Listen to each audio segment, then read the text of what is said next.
Alors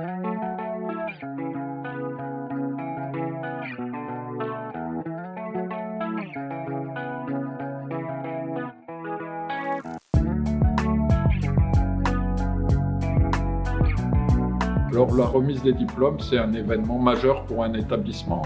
C'est en fait l'aboutissement pour les élèves de 3 ans ou un peu plus de travail. C'est l'aboutissement pour leurs familles qui les ont accompagnés dans leurs études. C'est aussi l'aboutissement pour tous les personnels. Tous les personnels de l'école sont mobilisés et œuvrent pour que les élèves soient diplômés. C'est aussi l'aboutissement de tous nos partenaires industriels qui soutiennent l'école et donc qui permettent aux élèves d'obtenir leur diplôme. Et enfin, bien sûr, les anciens élèves, les archis sont très mobilisés pour accompagner les élèves tout au cours de leur scolarité. Donc la remise des diplômes est vraiment un moment fort. Le diplôme, c'est aussi un passeport pour les élèves. Un passeport pour agir, ils vont rentrer dans la vraie vie professionnelle, pour agir dans l'industrie du futur, mais aussi un passeport pour s'engager, continuer à s'engager dans la société, continuer à s'engager et être acteur de leur entreprise. Et puis c'est un passeport pour innover. La mutation de notre monde, la mutation de l'industrie nécessite beaucoup d'innovation et nos ingénieurs sont armés pour accompagner ces mutations. Donc voilà, la remise de diplôme, c'est tout ça. On a des ingénieurs qui sont formatés pour l'industrie du futur, qui sont formatés pour innover, qui sont pragmatiques, qui sont opérationnels de suite en entreprise. Et donc on est ravis de les diplômer et qu'ils se dirigent vers un ensemble de métiers et de postes intéressants dans l'entreprise, dans l'industrie en particulier, mais aussi dans d'autres secteurs comme les services.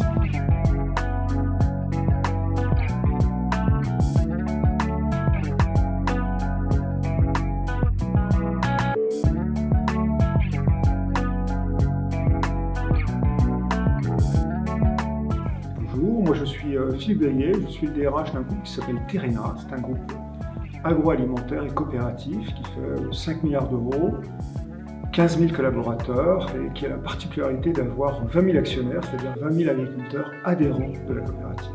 Pour moi, l'ingénieur aujourd'hui, en tous les cas, c'est quelqu'un qui à la fois a beaucoup de compétences techniques, une expertise, qui apporte une rationalité, de la matière intellectuelle à l'entreprise, et puis quelqu'un aussi qui va élever ses équipes, les pousser vers l'avant, les pousser vers le haut, et qui va faire grandir ses équipes.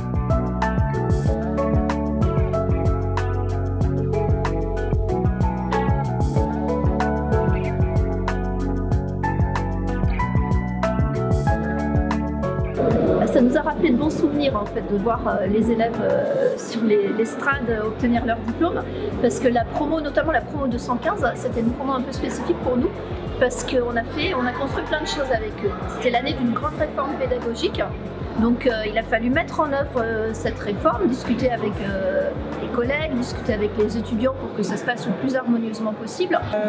Du coup, le projet principal qui m'a marqué, notamment avec cette promotion, c'est la réalisation d'une automobile dans le cadre des voitures et des hommes, pour le projet Scarabée d'Or, qui est un projet intercampus et qui a permis de recréer, refabriquer toute la partie traction du premier véhicule qui a traversé le Sahara. 2 projets me viennent spontanément à l'esprit. Un qui est l'établissement d'une application qui s'appelle les petits menus pour permettre aux étudiants et aux jeunes d'améliorer leur façon de manger, d'éviter ce qu'on appelle la malbouffe et de récupérer un écosystème qui permet de récupérer les provisions. Et un deuxième qui est un jeune homme qui a commencé dès sa 2e année, jeune, à réfléchir sur un projet qui est un drone qui permet aux agriculteurs de repérer les zones où il y a beaucoup d'herbes, de mauvaises herbes, et de pouvoir ensuite permettre de travailler plus efficacement.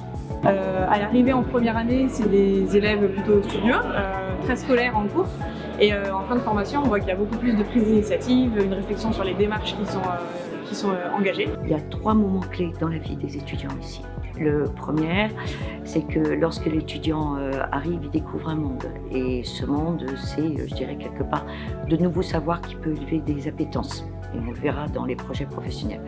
Le deuxième, c'est qu'au fur et à mesure, chaque année, l'étudiant va en situation professionnelle. Donc, il se professionnalise, acquiert des compétences, des acquis, particulièrement dans le dernier moment qui s'appelle le SFE, le stage de fin d'études, où là, l'étudiant est un futur ingénieur et se confronte à une réalité professionnelle. Et enfin, je dirais, il y a des activités associatives riches ici qui permettent cette professionnalisation.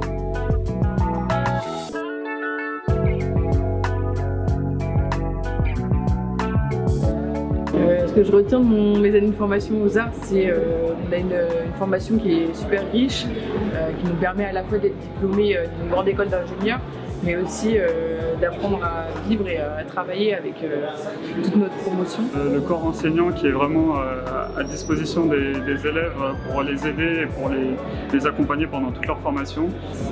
J'avais choisi cette école-là parce que justement on touchait à beaucoup de choses différentes. Donc le caractère vraiment généraliste, c'est ça que je recherchais, mais en gardant une majoritaire méca. Donc c'est ce que je fais aujourd'hui. Voilà.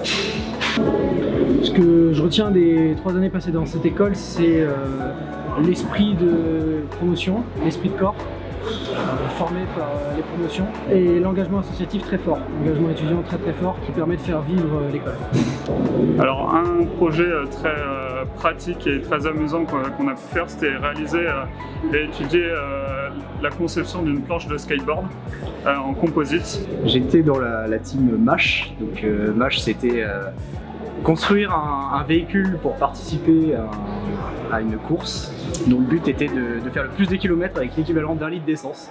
Le cursus militaire, donc ingénieur militaire d'infrastructure, donc il y a un partenariat entre le ministère des Armées et l'École nationale supérieure des arts et métiers, est un cursus qui consiste à former les futurs ingénieurs militaires d'infrastructure pour le service d'infrastructure de la défense. En échangeant avec eux, c'est à la fois une fin, c'est la fin d'un monde, le monde où, même s'il y a eu des responsabilités, néanmoins, c'est la fin du monde étudiant. Et avec la professionnalisation, c'est un commencement professionnel. J'ai fait la formation du cursus infrastructure en 2 ans et c'est un parcours qui m'a marqué, qui m'a beaucoup apporté parce qu'aujourd'hui je travaille dans le BTP. Alors là je suis encore en études, donc je fais une thèse avec ça, donc première année. Donc j'ai encore 2 années de thèse et le métier d'ingénieur recherche me plaît bien.